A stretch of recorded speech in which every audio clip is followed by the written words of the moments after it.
Most men think intelligence is about knowledge, facts, credentials, what you can explain. Machiavelli understood something far more uncomfortable. Intelligence is revealed under pressure, and most men fail there immediately. The lowest level of intelligence is reactive intelligence. This is where a man believes he is thinking, but he is only responding. Responding to tone, responding to emotion, responding to provocation, urgency, and fear. He does not choose his actions, his nervous system does. When challenged, he defends. When ignored, he seeks validation. When threatened, he overcompensates. Not because he is weak, but because he is uncontained. Machiavelli would see this man clearly.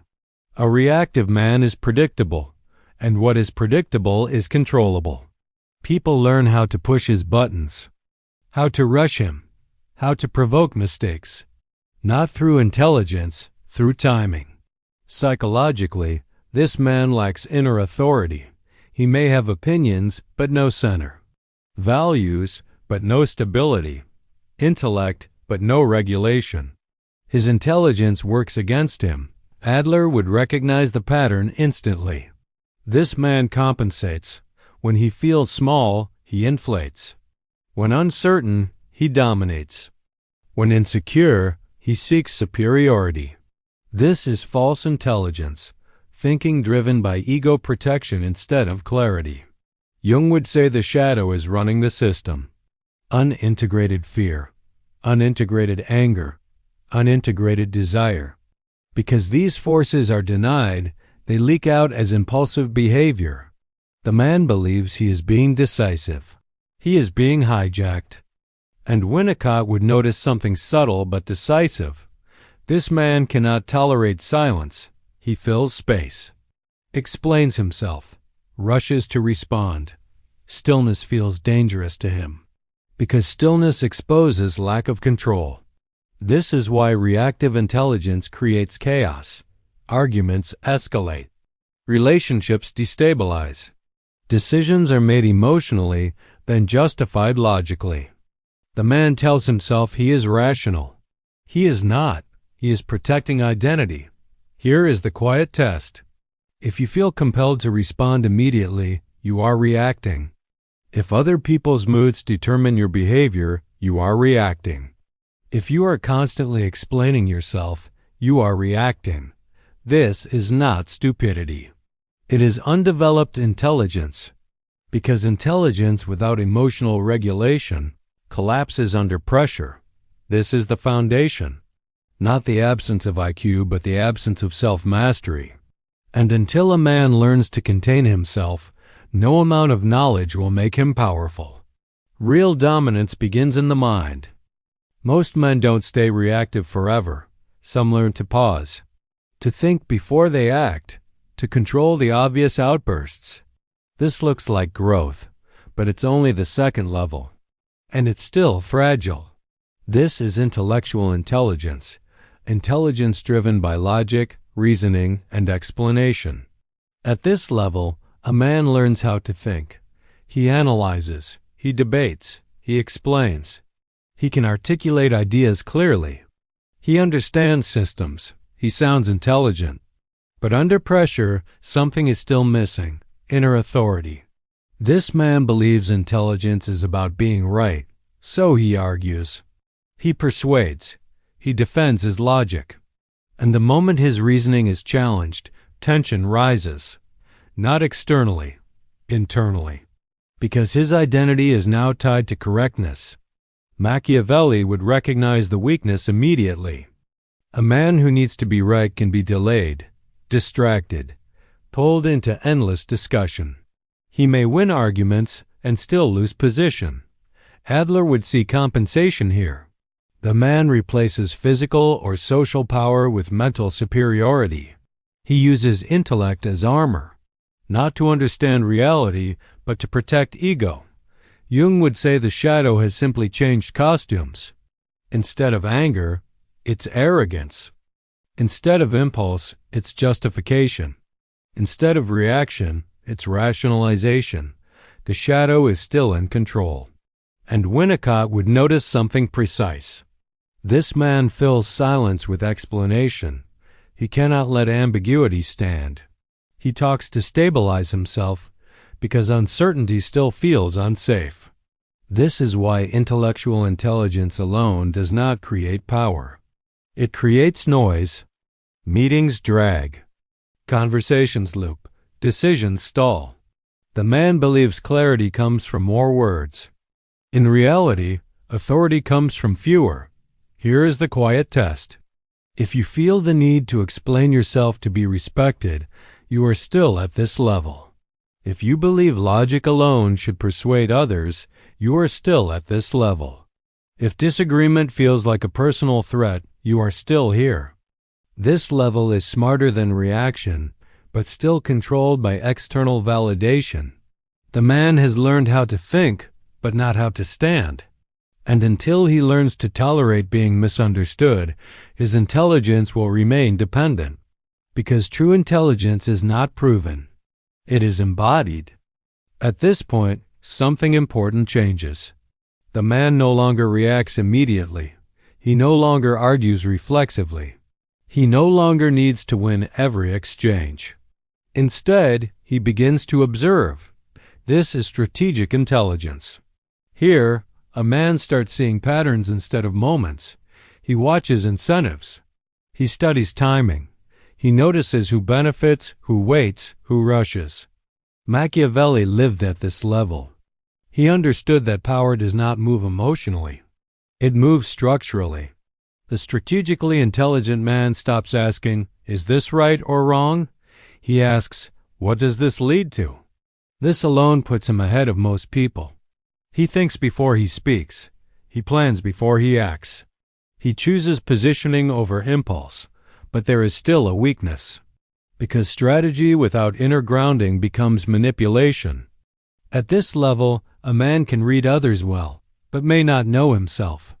Adler would say he has gained social power without resolving inner insecurity, so strategy becomes a mask. He calculates reactions. He manages impressions. He withholds information, not always to dominate, sometimes just to protect himself. Jung would warn that the shadow is now organized, not integrated. Instead of chaos, there is control. Instead of impulse, there is calculation. But calculation without wholeness creates tension. The man is always thinking 2 steps ahead, never fully present. Winnicott would notice something subtle. Silence here is strategic, not settled. Stillness is used as a tool, not lived as a state. That distinction matters. Because people can feel when calm is performed, instead of embodied. This level produces effective operators, but it also produces exhaustion. The mind never rests. Trust is conditional. Relationships feel transactional. Here is the quiet test. If you are always thinking about leverage, you are here. If you cannot relax without losing position, you are here. If you feel powerful but not peaceful, you are here. Strategic intelligence is dangerous, but not yet free. It can move pieces on the board, but it cannot sit comfortably in stillness. And until a man no longer needs strategy to feel safe, he will remain alert, guarded, and tense. True intelligence is not constant calculation. It is clarity without effort.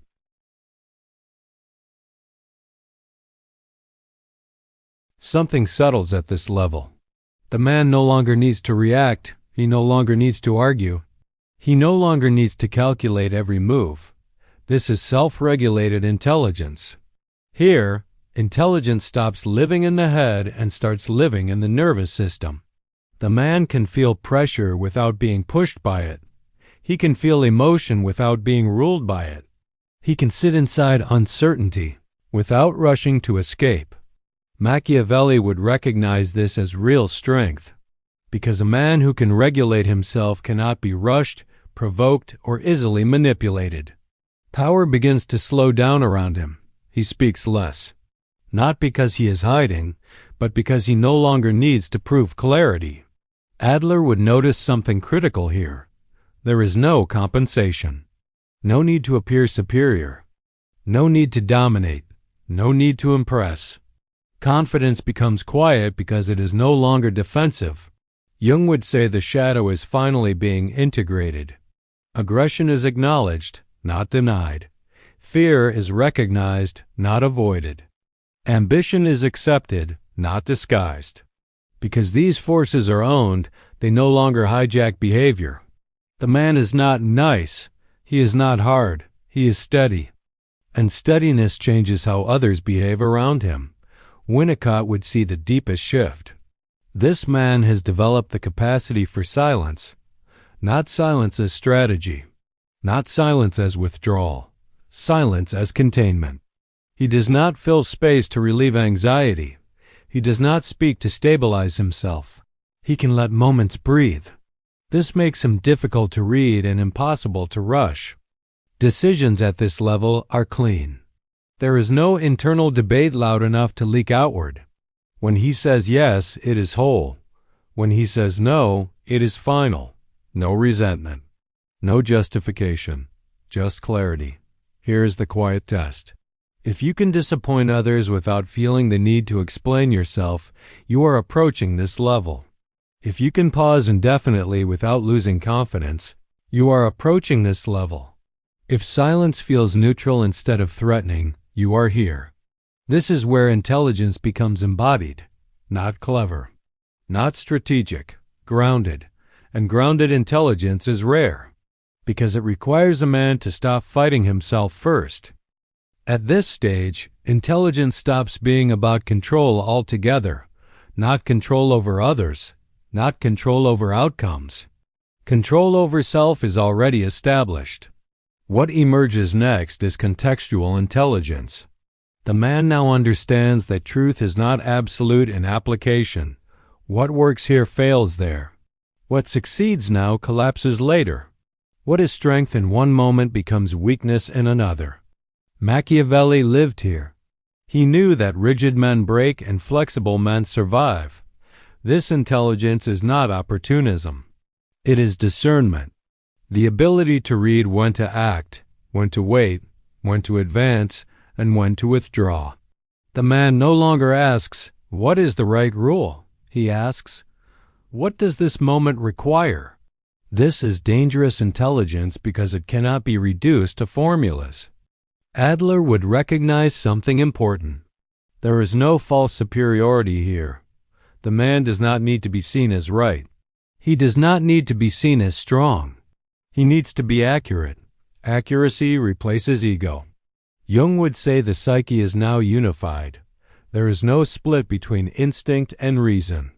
No war between morality and ambition. The man can be firm without cruelty, flexible without weakness, strategic without deceit, because he is no longer protecting an image. Winnicott would notice how natural his behavior feels. No strain, no performance.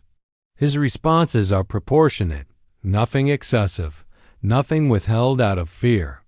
This is where many men fail to go further.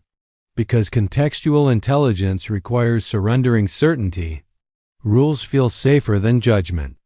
Formulas feel safer than responsibility. But safety limits growth. Here is the quiet test. If you can change your approach without feeling like you've betrayed yourself, you are here. If you can adapt without anxiety, you are here. If you are comfortable being misunderstood temporarily because you trust long-term outcomes, you are here. This level produces leaders who endure, not admired loudly, not followed blindly, but trusted. And trust is a form of power that cannot be demanded. It can only be earned through consistency across changing conditions. Still, this is not the top, because adaptation alone does not equal wisdom. There are higher levels where intelligence stops reacting to the world and begins shaping it. Real dominance begins in the mind.